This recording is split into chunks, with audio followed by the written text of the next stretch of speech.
안녕하세요. 영원한 자주국방 정확한 국방 소식 전해드리는 KMN 국방뉴스입니다. 구독, 좋아요, 알림 설정 후원 감사합니다. 최근 국내 방위산업체들이 잇따라 대규모 수출 계약에 성공하며 방산 수출액이 날이 갈수록 늘어나고 있습니다. 특히 UAE는 한국 방산에 가장 적극적인 나라 중 하나로 총 계약 규모 35억 달러의 천공2 수출 계약을 맺었으며 지난해 무기류 관세를 철폐하며 방산 수출길을 더욱 넓혔습니다. 우리 방산 기업들은 올해 2월 UAE 방산전시회에 참가하면서 기술력을 선보였습니다. UAE에서 개최된 국제방산전시회 IDEX 2025는 중동, 북아프리카 지역 최대 국제방산전시회인데요. 한화시스템과 한화에어로스페이스는 방위산업 종합 역량을 홍보하였습니다. 한국 방산의 첨단 기술력을 선보인 이 자리에서 UAE는 대한민국 지상무기에 다시 한번 높은 관심을 보였습니다. UAE의 적극적인 관심으로 인해 한국의 무력을 UAE에서 한 번 더 시연하게 되었습니다. 몇 주 전 한국에서 출발한 제8기동사단 훈련팀이 UAE에 도착하여 지상작전 훈련에 돌입했는데요.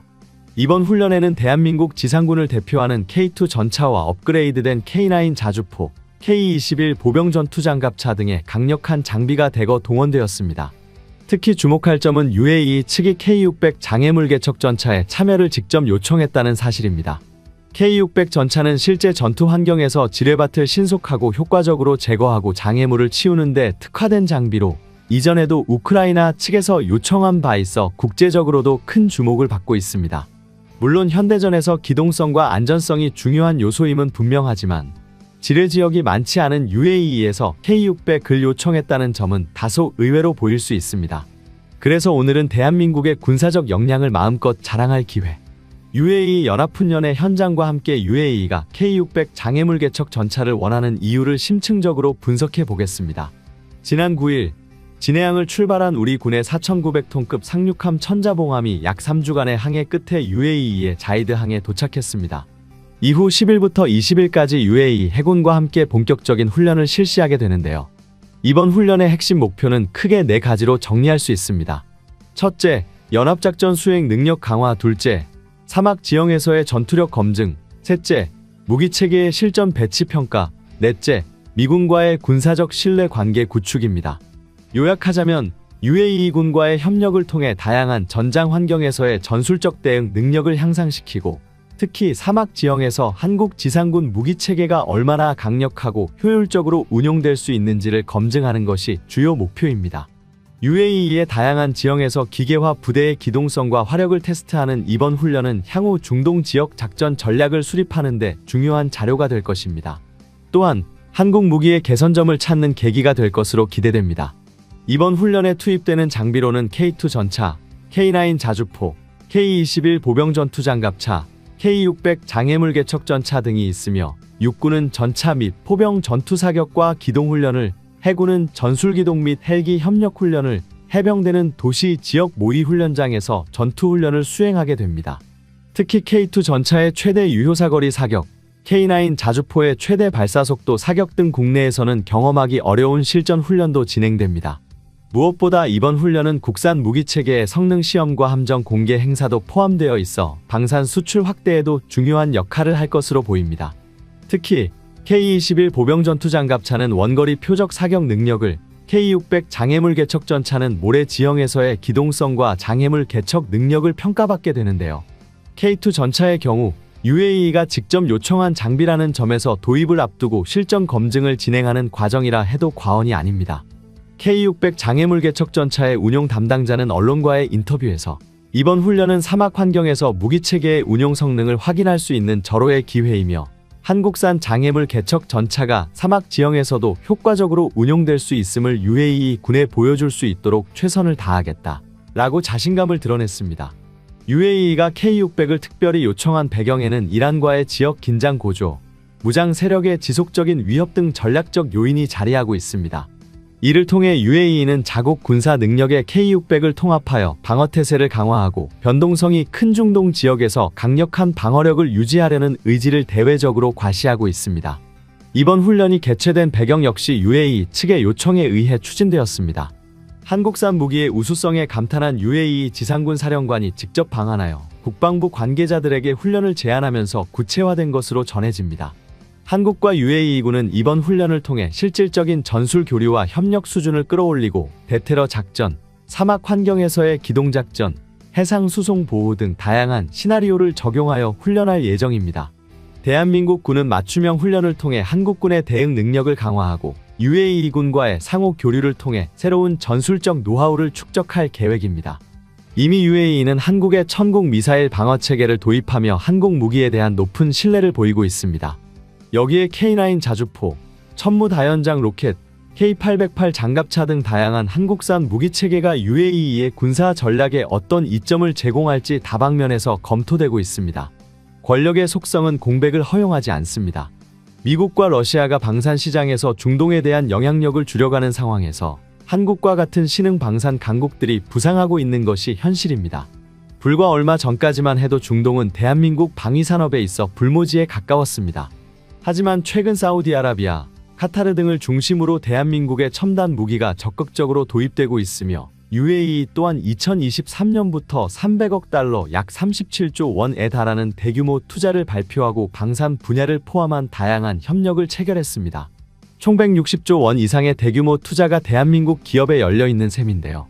사실상 미국과 러시아를 제외하고 중동에서 이 정도 규모의 투자를 유치할 수 있는 국가는 극히 일부에 불과합니다. 이처럼 대한민국의 방산산업은 중동 시장에서 빠르게 영향력을 확대하고 있으며 이번 UAE 연합훈련 역시 그 흐름 속에서 대한민국의 방위산업 경쟁력을 다시 한번 입증하는 계기가 될 것입니다. 대한민국이 방산 분야에서 중동 지역의 유일한 대안으로 떠오르고 있습니다. 중동 국가들 중 이란을 제외하면 항공우주 및 방산 기술력을 보유한 국가가 전무하며 지속적으로 무기를 공급할 생산 라인을 갖춘 국가는 더욱 찾기 어려운 상황입니다. 이에 따라 대한민국은 중동 지역의 고성능 무기를 대량으로 그리고 안정적으로 공급할 수 있는 유일한 국가로 자리매김하고 있습니다. 특히 이번 훈련을 제안했던 UAE는 4조 1천억 원 규모의 천공 계약을 체결하며 단일 무기 계약으로 한국 방산 역사상 최고 기록을 세운 국가입니다. UAE는 또한 사우디아라비아보다 앞서 2조 원대 규모의 천무 도입을 발표했으며 최근에는 KF-21 사업 참여를 적극 검토하고 있습니다. 뿐만 아니라 자국의 맥30 전차 100대 교체 사업에서도 대한민국의 K2 흑표 사막형 전차를 주요 후보로 고려하고 있습니다. 이러한 결정의 이면에는 UAE의 전략적 고민이 반영되어 있습니다. UAE는 자체적인 무기체계를 보유하지 못한 상황에서 국경 분쟁이 잦고 안보 환경이 불안정하기 때문에 오랜 시간이 소요되는 자체 개발보다는 이미 검증된 무기를 외국에서 즉시 도입하는 방식을 선택했습니다. 그러나 이러한 선택이 장기적으로는 UAE의 군사적 자립을 저해할 수밖에 없습니다. 아무리 국가 예산이 풍부하더라도 국내 방산산업 기반과 인력을 육성하지 않는다면 외산 무기 의존은 지속적인 부담으로 작용할 수밖에 없습니다. 특히 미국과의 불안정한 관계는 UAE의 방산 정책에 변수를 더하고 있습니다. 대표적인 사례로 미국과 추진 중이던 F-35 도입이 예멘 내전 개입 문제로 무산되면서 UAE의 공군력 강화 계획에 차질이 발생했습니다. 바로 이때 대한민국의 KF-21이 주목받기 시작했습니다. 한국이 개발한 최초의 4.5세대 전투기 KF-21이 동급 최강의 성능을 보이며 등장한 것입니다. 이에 UAE는 KF-21 도입을 포함한 전반적인 한국과의 군사 협력을 검토하기 시작했습니다. UAE는 단순한 무기 구매국을 넘어 지상군, 해병대, 공군까지 포함한 대한민국의 주요 방산 고객이 되고 있으며 무기 수입을 넘어 군사력 증강과 방산 산업 육성을 위한 전략적 파트너로 한국을 선택하고 있습니다. UAE는 세계 6위의 석유 보유국이자 GDP 세계 32위의 경제 강국으로 군사력 또한 세계 15위 수준으로 평가됩니다. 다만 인구가 적어 병력 규모가 약 10만 명 수준이며 이 중 상당수가 여군으로 구성되어 있어 인력 보호를 위해 최첨단 장비를 확보하는 것이 필수적입니다. 오일머니 덕분에 UAE의 군사 장비는 아랍권 최상위 수준이지만 실전 경험이 부족하고 외산 무기의 운용이 쉽지 않다는 문제가 있습니다. 이에 따라 UAE는 대한민국과의 군사 교류 및 합동 훈련을 통해 전투 능력을 향상시키고 방산 산업 발전을 위한 협력도 추진하고 있습니다. 2022년 이후 UAE가 대한민국과 체결한 방산 계약은 매년 10건 이상을 기록하며 양국 간 협력은 지속적으로 확대되고 있습니다. 이번 대한민국과 UAE의 합동훈련 역시 이러한 협력의 연장선에 있으며 이를 통해 대한민국은 UAE와의 군사적 협력을 더욱 강화하는 한편 K방산의 글로벌 위상을 제고하고 중동 시장 공략의 발판을 마련할 계획입니다. 또한 이번 훈련은 한국군의 전투력 검증을 넘어 한류 군사 협력을 더욱 굳건히 다지는 계기가 될 것입니다. 아울러 훈련에서 얻은 전술적 교훈과 무기체계 성능 검증 결과는 향후 한국군의 전력 발전뿐만 아니라 UAE와의 연합 작전 수행 능력 향상을 위한 중요한 자산이 될 것입니다. 양국은 이번 합동 훈련을 단발성 행사로 끝내지 않고 장기적인 협력 관계 구축을 위한 후속 논의를 진행하고 있습니다. 이미 결정된 주요 의제만 보더라도 연합 육군 과학화 전투훈련, 국제 저격수 경연대회, 과학화 전투 경연대회 등의 군사 교류 행사가 UAE를 초청하는 방식으로 추진될 예정입니다. 이번 훈련에 참가한 대한민국 육군 관계자는 이번 연합훈련은 단순한 군사훈련을 넘어 양국 간 장기적인 군사협력의 초석이 될 것이며 대한민국과 UAE가 오랜 신뢰 관계를 바탕으로 더욱 긴밀한 협력을 이어갈 것으로 기대된다 라고 밝혔습니다. 대한민국과 UAE는 방산산업뿐만 아니라 군사적 협력에서도 강력한 동맹 관계를 구축해가고 있으며 이번 훈련은 그 결실을 확인하는 중요한 계기가 될 것입니다. 앞으로도 대한민국은 UAE와의 군사적 협력을 지속적으로 강화하며 K방산의 글로벌 시장 확대를 위한 전략적 기회를 적극적으로 활용해 나갈 것입니다. 실제 한국산 무기는 중동에서 각광받고 있는데요. 최근 사우디는 지속적으로 후티 반군으로 인해 애간장을 태우고 있습니다. 후티 반군의 공세가 날이 가면 갈수록 심해져 한국산 무기에 도움이 없다면 자칫 위험한 상황이 될 수도 있었는데요. 홈에서 해적지를 일삼으며 전 세계 공공의 적이 된 후티 반군은 해적지를 일삼고 미국의 선원까지 사망하게 만들며 충격적인 행위를 일삼아오고 있습니다. 심지어 예멘 후티 반군이 러시아 위성 자료를 활용해 홍해 선박을 타격했다는 자료가 제시되며 미국은 스텔스 폭격기 B2까지 동원하여 후티 반군의 지하 벙커를 공습하기도 했는데요. 선을 넘은 후티 반군이 만행해 중동 정세가 점점 악화되어 가고 있습니다. 이러한 상황에 가장 난감함을 느끼고 있는 곳은 사우디입니다.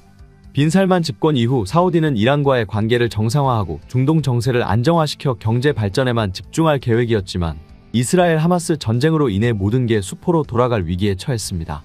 미군을 필두로 한 연합군이 후티 반군을 폭격할수록 중동에서 후티 반군이 서방 세계에 맞서는 천병이라는 이미지가 강해지며 오히려 세력이 더욱 늘어가고 있고 덕분에 후티 반군과 휴전 협정까지 깨지며 다시 전쟁의 위기에 직면했습니다. 세계 정세가 나날이 날카로워지는 지금 방산 시장이 특히 활기를 띠고 있습니다. 핵무기 확산에 대한 논의가 오가는 것은 물론 각국은 재래식 무기 구입을 빠르게 늘리는 상황인데요. 그중 대한민국은 방위산업의 신성으로 떠오르고 있습니다. 특히 대한민국의 포탄 전력은 놀라운 수준으로 미국을 제외하고 세계 1위 미사일 국가로 등극한 사실에 많은 국가들이 충격을 받았습니다. 실제로 우리 대한민국은 미국에 이어 두 번째로 많은 집속탄을 생산 및 보유하고 있습니다. 집속탄이란 미사일이나 폭탄 내부에 수십 개에서 수백 개에 달하는 소형 폭탄자탄이 들어있어 이를 공중에서 넓은 범위에 흩뿌려 일반 폭탄과 비교도 안 될 정도로 광범위한 지역을 초토화시키는 무기를 말합니다. 게다가 최근 중동의 사우디가 한국 방산 분야에 손을 잡은 이유도 바로 해당 집속탄 때문이라고 해 놀라움을 주고 있는데요. 현재 한국에서 집속탄을 위력을 기존의 15배 이상 늘린 신형 집속탄이 개발 막바지에 다다라 전 세계에 이목이 집중되고 있는 상황입니다. 사우디는 이전부터 자주국방이 필요하다는 것을 느꼈으나 이번 트럼프의 재선으로 인해 더더욱 중동의 분쟁을 억제하기 위해 미국에 의존하지 않고 스스로 힘을 길러야 한다는 것을 깨달았습니다. 군사력 증강 및 자국 방위 산업 육성을 위해 대한민국에게 손을 내밀었습니다. 이는 폴란드가 대량의 한국산 무기를 사들이는 모습에서 큰 영향을 받은 것으로 보입니다. 지난해 11월 사우디군은 한국에서 도입한 천 다연장 로켓으로 후티 반군을 맹폭격하며 한국 무기의 위력을 똑똑히 선보였는데요. 후티 반군에게 주둔지를 기습당하며 다수의 사상자가 발생한 사우디 군은 보복을 위해 사우디 국경에서 약 80km 떨어진 곳에 있는 후티 반군의 본거지를 폭격했습니다. 880km의 사거리를 가지고 정밀 타격이 가능한 천무 연장 로켓은 실제 전투에 투입되어 후티 반군에 미친 폭격을 가했습니다. 국지적 도발을 삼던 후티 반군은 천무의 놀라운 폭격 이후 매우 당황하며 정면으로는 공격하지 못하고 있는 상황이 연출되고 있습니다. 이로 인해 천무는 사우디는 물론 아랍에미리트에서도 기존 다연장 로켓 장비를 뛰어넘는 성능과 신뢰성으로 큰 호평을 받기 시작했습니다. 특히 사우디군의 후티 반군 공격이 천무로 이루어지면서 천무의 위상은 하늘을 찌르고 있습니다. 천무는 미국 MLRS나 하이마스를 압도하는 성능을 가지고 있습니다. 천무는 MLRS보다 기동성이 우수하고 하이마스보다 다양한 탄약을 더 많이 운용할 수 있습니다. 자동화된 사격 통제 장치를 갖춰 발사 준비 시간과 사격 후 진지 이탈 소요 시간도 짧아 다연장 로켓으로 치고 빠지는 전술을 구사할 수 있다는 것입니다. 결국 수많은 무기들 중에서도 한국 K239 천무는 독보적인 모습을 보이며 방산 시장을 장악해 나가고 있습니다. 전장 9m, 전폭 2.9m, 전고 3.3m, 전투 중량 31톤이라는 육중한 크기가 무색하게도 천무의 최대 시속은 80km, 작전 반경은 450km에 달합니다. 12연장 다연장 로켓임을 감안하더라도 이는 놀라운 기동성이라고 할 수 있습니다. 천무 개발의 모티브가 된 미국 M270 MLRS의 경우 같은 12연장이며 25톤에도 못 미치면서 최고 속도는 단지 시속 63km가 한계입니다. 천무의 기동성은 전투 중량을 극한인 절반 가까이 줄인 하이마스와 엇비슷한 수준입니다. 그러면서도 화력은 타의 추종을 불허할 정도로 놀라운 수준입니다. 대표적으로 천무는 K136 구룡에서 사용하던 K33 131mm 무유도 로켓을 사용할 수 있습니다. 탄두 중량은 20kg의 사거리는 36km에 불과하지만 천무에 탑재하면 한 번에 40발 이상 쏟아부을 수 있다는 것이 장점입니다. 그야말로 강철비처럼 로켓을 쏟아부을 수 있다는 것입니다. 하지만 더욱 놀라운 것은 천무의 진짜 화력은 230mm, 239mm에서 드러납니다. 로켓도 집속탄을 운용할 수 있다는 것입니다.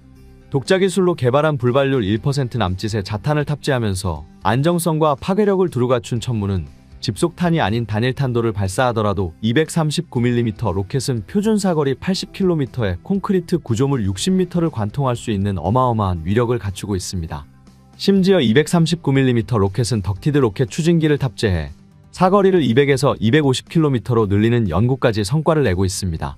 1분에 12발 발사가 가능한 천무의 세계 최고급 발사 속도가 더해진다면 미사일을 제외한 재래식 무기 중 가히 최강의 화력을 발휘할 수 있다고 자부할 수 있습니다.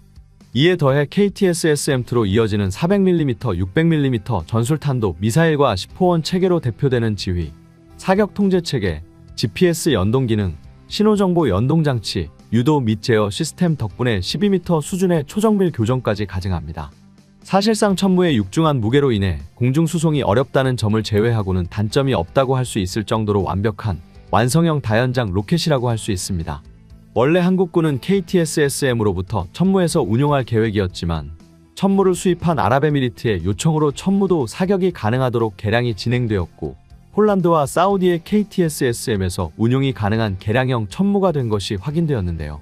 그리고 얼마 전 기존 KTS-SM1에서 사거리와 위력을 크게 늘린 개량형 모델 KTS-SM2의 완성이 코앞으로 다가왔다는 소식이 전해지며 기존 천무 도입국들은 서로 도입하기 위해 줄지어 있는 상황입니다.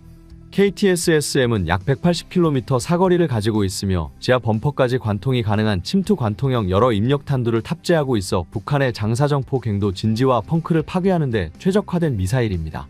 심지어 지난달 국방과학연구소에서 진행한 설명회에서 KTS-SM2의 시제품 개발 착수가 발표되며 개량형 개발이 완성 단계에 도달했다는 사실이 드러났습니다. 사거리를 기존의 180에서 300km까지 늘린 KTS-SM2는 북한의 거의 전 지역을 사정권에 두는 것이 가능하며 기존의 압력탄두는 물론이고 고폭탄두와 직속탄두까지 탑재할 수 있어 완전히 다른 미사일이라고 해도 과언이 아닌데요. 기존 첨화의 집속탄 로켓의 경우 650개의 자판을 탑재하고 있어 단 한 발의 살상 반경이 무려 축구장 4개 크기, 면적과 맞먹습니다. 또한 직경이 600mm 늘어난 만큼 탄두 중량이 크게 늘어난 KTS-SM2의 경우 최소 살상 반경이 여의도 면적과 맞먹을 것으로 추정되고 있는데요. 기존의 KTS-SM 미사일은 등장했을 당시에 충격적일 정도로 높은 명중률을 보여주며 세계를 놀라게 만들었습니다. 한 개 국가의 해외 평가단 앞에서 이뤄진 첫 시험 사격에서 지상 고정 표적의 카메라와 눈을 정확히 맞히는 명중률을 보여주며 해외 군사 관계자들에게 믿을 수 없다는 찬사를 받았었는데요. 특히 기존에도 뛰어난 명중률을 보여주었던 KTS-SM이었으나 개량형인 KTS-SM2에는 차세대 GPS가 탑재되어 더욱 정밀한 유도 능력을 가지게 되었습니다. 그리고 KTS-SM의 가장 큰 장점은 위력도, 명중률도, 사거리도 아닌 바로 가격적인 측면에 있다고 할 수 있는데요. 비교적 저렴하다는 토마호크 미사일도 한 발에 150만 달러, 약 20억 원을 호가하는 지금 KTS-SM은 한 발에 50만 달러 하나로 6억 7천만 원이라는 매우 저렴한 가격을 가지고 있으며 KTS-SM2 역시 성능은 개량되지만 비슷한 가격대로 양산될 예정입니다. 이는 한 달에 82만 달러인 엘리트 킴스보다 훨씬 저렴한 미사일인데요. KTS-SM2의 가격이 이토록 저렴할 수 있는 이유는 복잡한 고도의 미사일 기술이 적용된 고가의 현무 시리즈와 달리 북한의 장사정포 물량에 맞대응하기 위해 말 그대로 비처럼 퍼부을 수 있도록 절충형으로 제작된 미사일이기 때문인데요. 이를 위해 미국의 허가를 받아 제밍에 강력한 군용 GPS 칩을 장착했고, 덕분에 관성 항법 장치와 같은 다른 유도 장치들에 비교적 저렴한 것으로 사용하여 원가를 대폭 절감할 수 있었습니다. KTS-SM2는 저렴한 가격으로 대량 양산이 가능하며 별도의 발사대가 아닌 대량으로 배치된 모든 창고에서 운용 가능합니다. 개발이 완료되는 즉시 사우디와 아랍에미리트, 폴란드 등 기존 천무 보유국들의 수출이 확정되었습니다. 전쟁이 지속되고 있는 상황에서 천무를 비롯한 한국 방산 무기의 수요가 급증하고 있습니다. 지금까지 시청해주셔서 감사합니다. 구독, 좋아요, 알림 설정 해두시면 언제나 좋은 소식 전해드리겠습니다. 즐거운 하루 보내세요.